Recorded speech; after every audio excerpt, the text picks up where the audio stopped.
Welcome to r/Pettyrevenge, where Karen gets a taste of her own medicine. Our next Reddit post is from PJ Expat. This is a very petty revenge story, but one I think you may enjoy.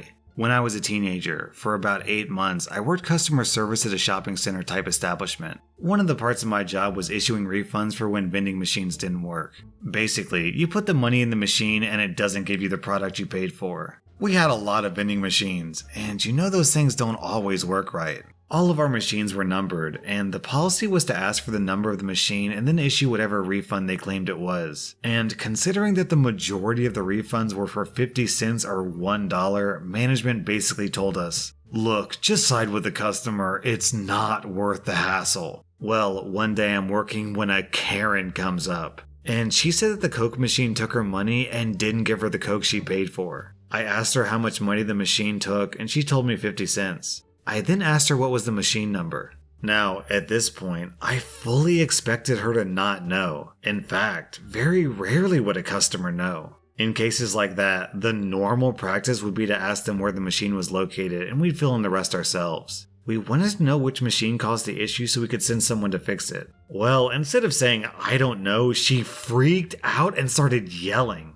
She accused me of being a sexist, a racist. I'm white, she was Hispanic. She accused me of calling her a liar. She told me I was a piece of garbage for not listening to her. She made a huge scene. She said I was just an angry man because I was stuck at a dead-end job. Actually, as a customer service rep, I was making $12 an hour, and this was back in 2017. It was one of the highest paid non-management jobs in the store, and I was still in high school. So I calmly waited for her to finish her rant and said, "Miss, I'm sorry, but for every refund I do for a vending machine, I need the number of the machine to issue a refund. You'll need to go back to the machine and get me the number. It'll be on the front in the upper right-hand corner. You can't miss it." She protested, "I'm tired, and it's on the other side of the store. Can't you just give me 50 cents? I said, "Sorry, miss, my hands are tied." So then she called me a butthole and stormed off. 10 minutes later she returned and the machine number was written on her hand.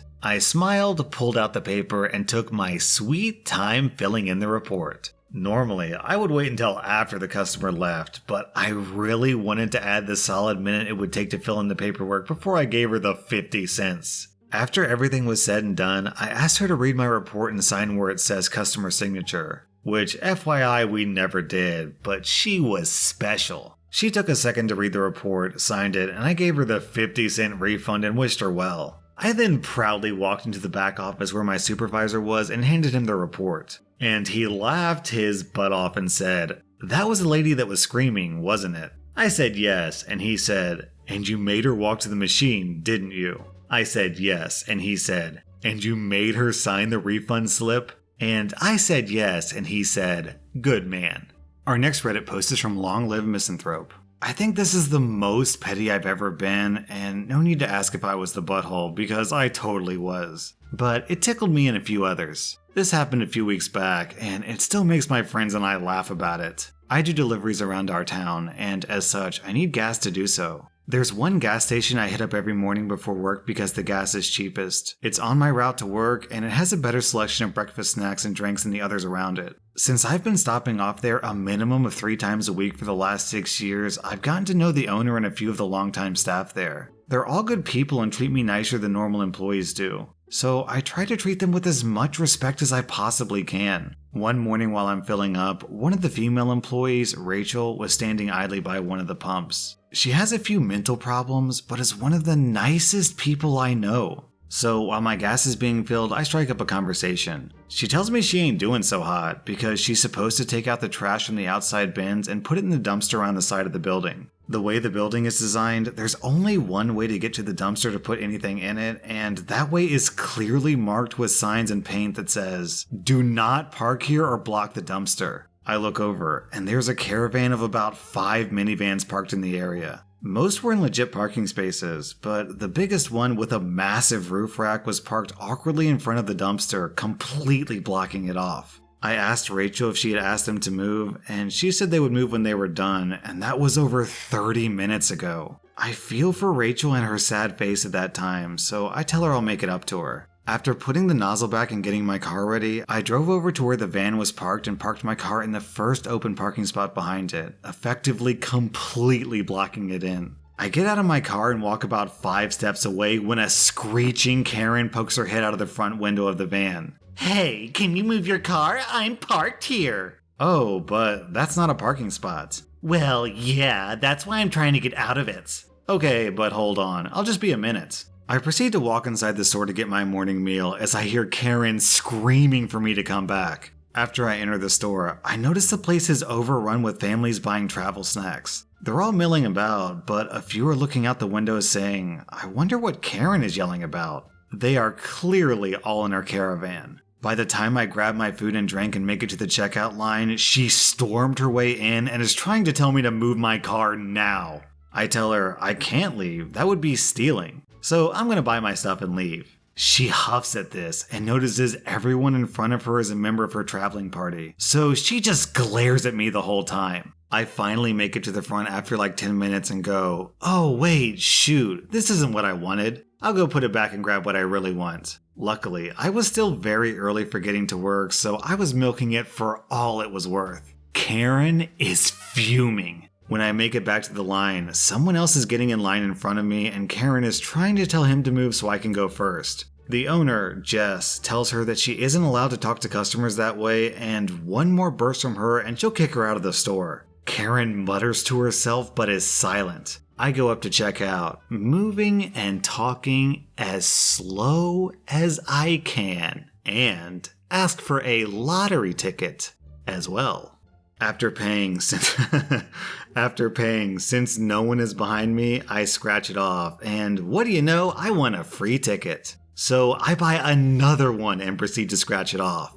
Karen, to that point, had been mildly tolerable, but then she let out this unholy screech and told me to stop wasting her time, to which Jess told her to leave. Karen started to refuse and Jess picked up her phone threatening to call the cops. Karen was swift to leave at this point, now yelling at her caravan as to why they now have to wait. I thank Jess for all that she's done so far and explain what was going on, still really slowly. She laughs and tells me how much she hates people who park there. They get defensive when you tell them that they can't park there, but this is the first time anyone's ever gotten their comeuppance over it. I left and saw Rachel standing near my vehicle, doing her best not to laugh. I load up my car and asked if everything's better, and she nods enthusiastically. I move my car to the other side of the lot and watch them all leave one by one, but not before Karen pulled out in front of someone and almost wrecked.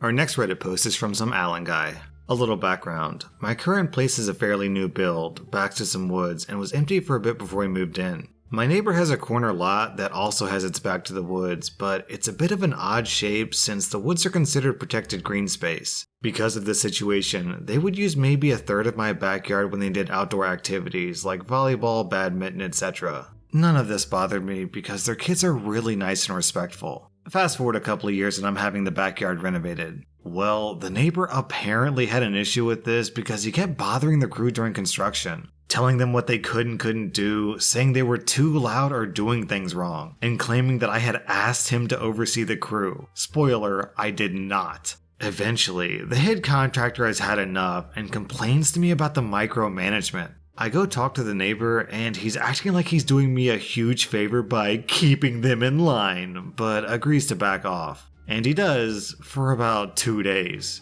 I get an alert on my Ring camera on one of the days that my crew was off, and there was my neighbor on my patio, picking up, inspecting, and throwing down some pavers that had already been laid. I tell him to kindly get the F off my property, and he proceeds to flip me off and walk back to his place. Time for the petty revenge. When we first moved in, I had a whole house natural gas generator put in because power outages are common when thunderstorms roll in. The thing is, they're loud when they turn on, and since we were doing the renovation, I planned on putting a living fence in across from the generator to mute some of the sound that would travel to my neighbor's place. Well, I talked to the head contractor, and we happily agreed to shift the trees from the generator down to the woods and essentially cut off his property from my property. The neighbor was not happy about that move and called the city surveyor to dispute the property line. But my contractor had made sure they were fully on my property with about 8 inches to spare to account for tree growth. The end result, the neighbor is pissed, but powerless. I have some nice trees to look at in the backyard, and there's nothing to stop the symphony of my generator when it kicks in every week to do a status check.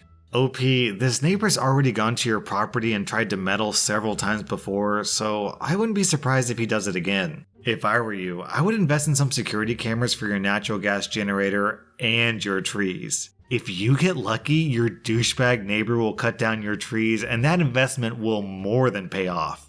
Our next Reddit post is from Vote Dog. I've suffered from chronic migraine since I was a kid. Something important for every migraine sufferer to know are their triggers. Triggers are things in your life that are most likely to start a migraine. For some it may be extreme heat, for others it's stress, and for me it's salt. I can't have a lot, and if I do, a migraine will start almost right away. Due to this, I can only have Chinese food every once in a while, and I have to be very careful to read labels for sodium content. Migraines hurt like a mofo, but they can also send me to the emergency room, which is expensive. My ex-mother-in-law, I'll call her Karen, loved to cook and added too much salt to everything. It didn't take me too long to notice that right after eating a meal prepared by her, my head would start beating like a drum. We had dinner with them every Sunday, so my ex went to Karen, explained my situation, and asked her to tone down the salt. Karen was not happy. She thought that changing the ingredients of her food would alter the taste too much. She agreed to cut back, but the very next time we had dinner with them, I went home feeling like my head was going to explode, and I knew she hadn't. My wife asked her about it later, and Karen said she'd originally cut the salt, but after tasting it, she decided it wasn't flavorful enough and added it back in. She told my wife she wouldn't sacrifice flavor for me, so that's the last time we had Sunday dinner there. Months later, we had to go there for a birthday party.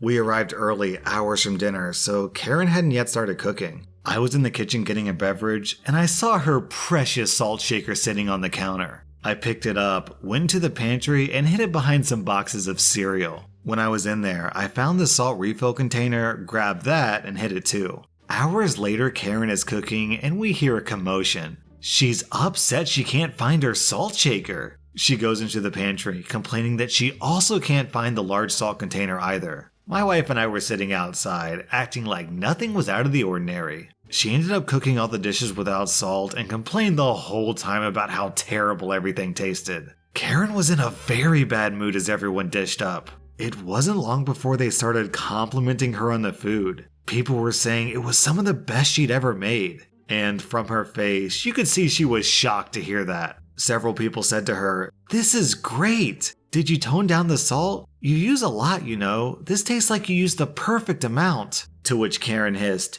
"It has no salt because I can't find my shakers." Nobody else was bothered by this. They just nodded and agreed that it was amazing. The more they complimented her, the more upset she got. For some reason, she never thought to ask anyone if they had purposely hidden the salt. We ate and then got up to leave not long afterwards. On our way out, we went by the kitchen to take some leftovers home. While there, I pulled the salt shaker and container out, put them in our bag, took them home, and trashed them. It was the first time I'd eaten a meal with that family and not gone home with a migraine. On this channel, we all prefer our Karens extra salty.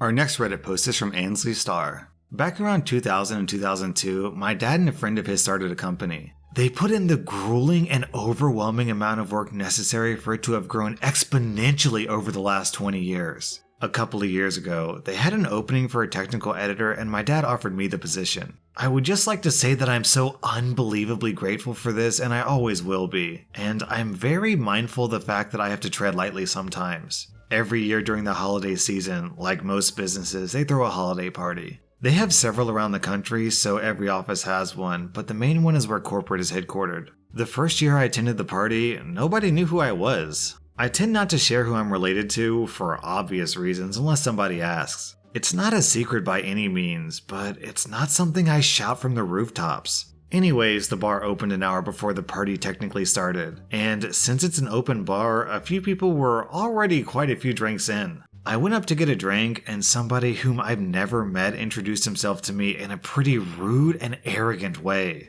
As in, "You probably already know who I am, but if you don't, you should. I'm Holden." He was clearly pretty drunk, but it's a party and I didn't blame him. I shook his hand and tried to walk away, but he wouldn't stop talking about how important he was to the company. I smiled and nodded and oh'd and awed for quite a while, even as he spilled his drinks on me from gesturing wildly. Eventually, he told me, "I'm also really close with the company president." This interested me quite a bit because that was my dad and I had literally never heard this person's name. Not a problem though, because I didn't know all of his friends, but this dude kept going, and here's how the conversation went. "Yeah, you could pretty much call us family friends." "Really? You know his family?" "Oh yeah, of course. We've all gotten together a few times. His kids love me." Wow, that's pretty cool. I wasn't planning on saying anything because he was drunk and it didn't really matter to me. However, he then turns around and says,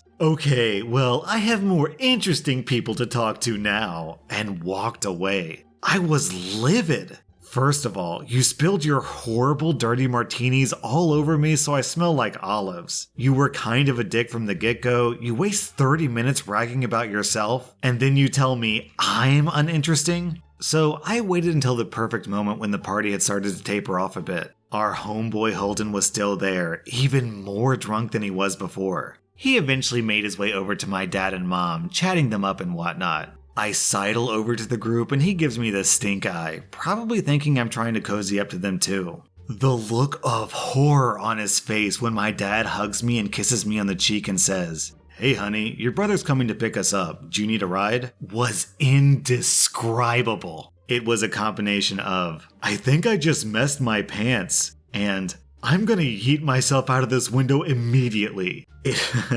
It was genuinely one of the best small revenges of my life. In case anybody wonders, him and I laugh about the incident now and it's not a big deal. It's a funny story that I like to tell. I also would like to say that I hope I don't come across as entitled or bratty. Like I said, I'm so grateful for the opportunity that was handed to me and I work very hard to prove my worth. That was r/Pettyrevenge, and if you like this content, then check out my Patreon where I publish extra videos. Also, hit that subscribe button because I put out new Reddit videos every single day.